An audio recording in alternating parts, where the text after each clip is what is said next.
Welcome back to week 5 of physics. How you holding up so far?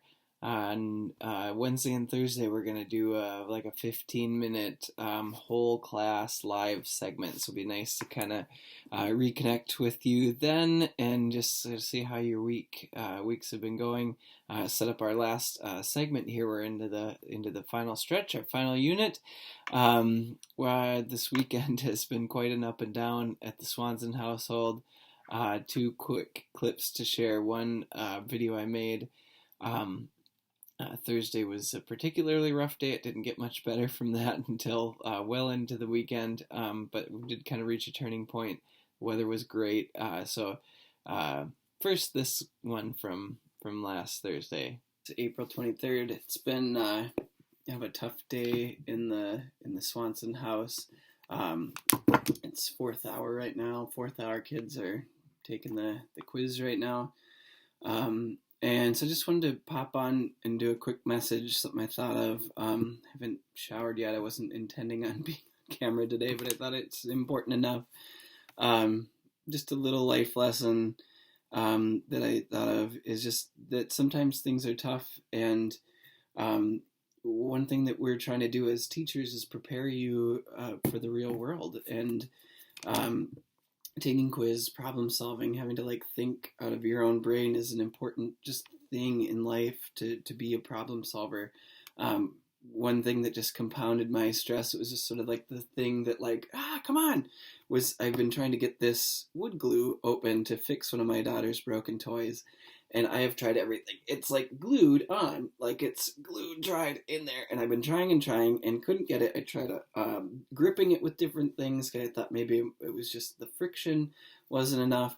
But sometimes in life, it's all about having the right tool for the job. And that's kind of what as teachers we're trying to give you with English and social studies and physics. Whether or not you are going to use them for your everyday life, it's still useful. The more things you have, the more useful those become. And so having the right tool for the job, you never know when you're going to use it. This is called the channel locks. I almost never use it. I tried to do some plumbing on my own and failed miserably. Nevertheless, I have this tool.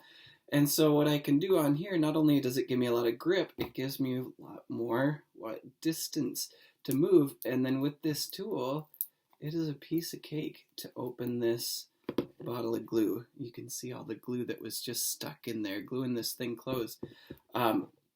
So you just never know what tool is going to come in handy. It's just good to have a lot of tools in your mental toolbox, and I would also say in your physical toolbox sometimes, but physics I hope can be a tool for you for the rest of your life. And as well as English, learning to write well, learning to speak well, social studies, knowing about history can be really helpful in times like these. Being physically fit and taking time with those classes and learning other languages, playing an instrument.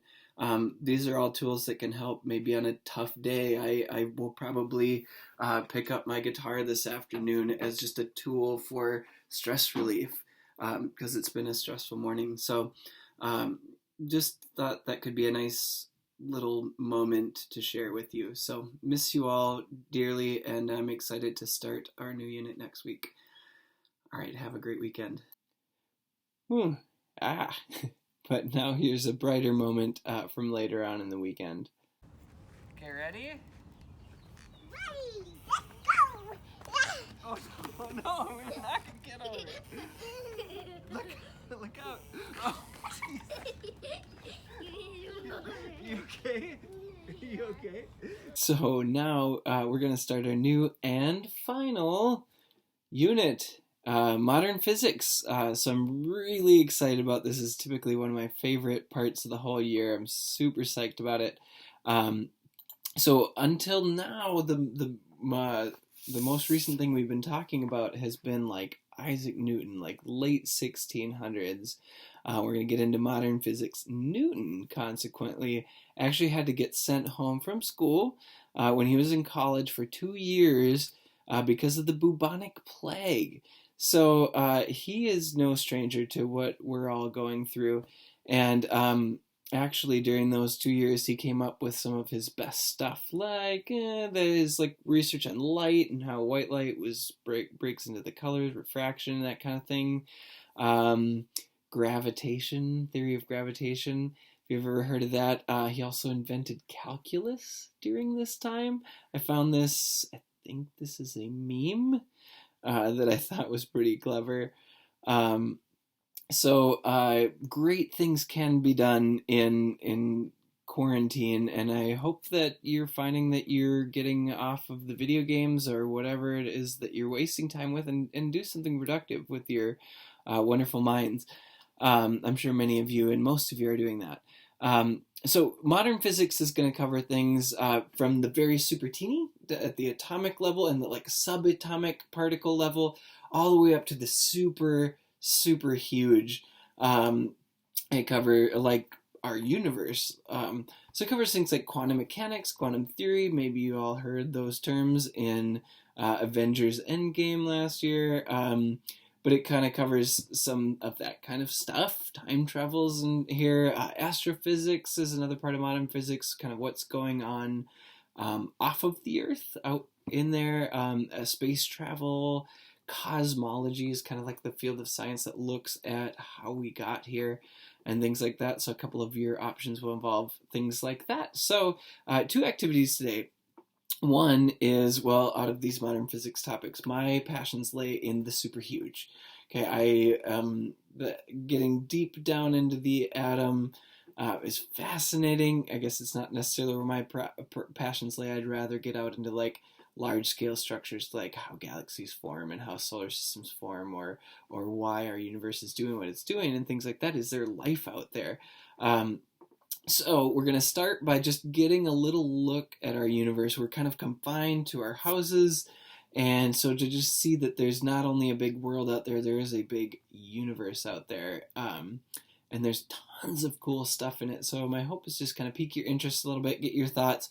I'm going to play, it's a 30-minute clip, and I put both into the slides for the activity. The first one's just a 10-minute segment of it. Starts with the moon and kind of goes out from there.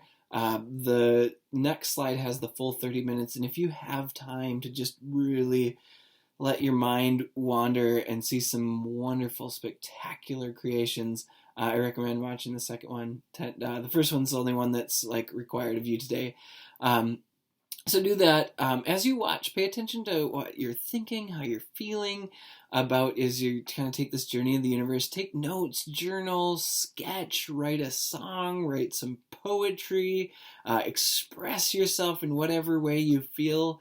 Just as you're kind of soaking this in, just try to express yourself in some way, and then post some of that into the discussion. I'm calling it Hubble Thoughts, I think. Just post some of the stuff that it maybe made you feel, at minimum, at maximum, like maybe this inspires you to go make a work of art and you take a photograph and upload that to there. Maybe you write a poem and you post that in there, a haiku or something. So that's activity 1. Activity 2, we're going to take our first step on our journey of our final modern physics projects, which are so great. We have a ton of time from now to the end of the year, but so step 1 is just take a look over the list of topics. Actually, on the next slide after this, I'm going to have another video where I kind of talk through those. You don't have to watch that, but I recommend you watch through that. Choose your top 3 to 5 choices out of that list. Only one person or one topic per person per class. So 2 people in the same class can't be doing black holes, for example. So what we're going to do to select these topics is we are going to have a live draft during class. And what I will do is I will get random name generator. I will do this live in front of you so you know I'm not just like crafting something off the screen, pulling it up. I'll just hit random group. A random group will pop up. Then we're going to just select our topics in that order. So like the first person might be Miss Rice. Oh, Miss Rice, which topic would you like to choose? Oh, I'd like to choose, I will go with space junk, please. And then I will sign you up, and then nobody else in that class can choose space junk. Okay, so that's how that will work. So be sure to be on time for that. Otherwise, you will just kind of have to pick from what's left over afterwards if you're not there in time for your pick. Okay, so that'll be Wednesday, Thursday live draft. So be there. So I also recommend picking like 3 to 5 topics that you might be interested in case somebody already selects the one that you really want. So take a look through those. Yeah, some might sound easy, but they're actually a little complicated. So yeah, you can move on to that next slide. Start looking at those topics. Watch a little bit of Hubble stuff. Have a fantastic day, everybody.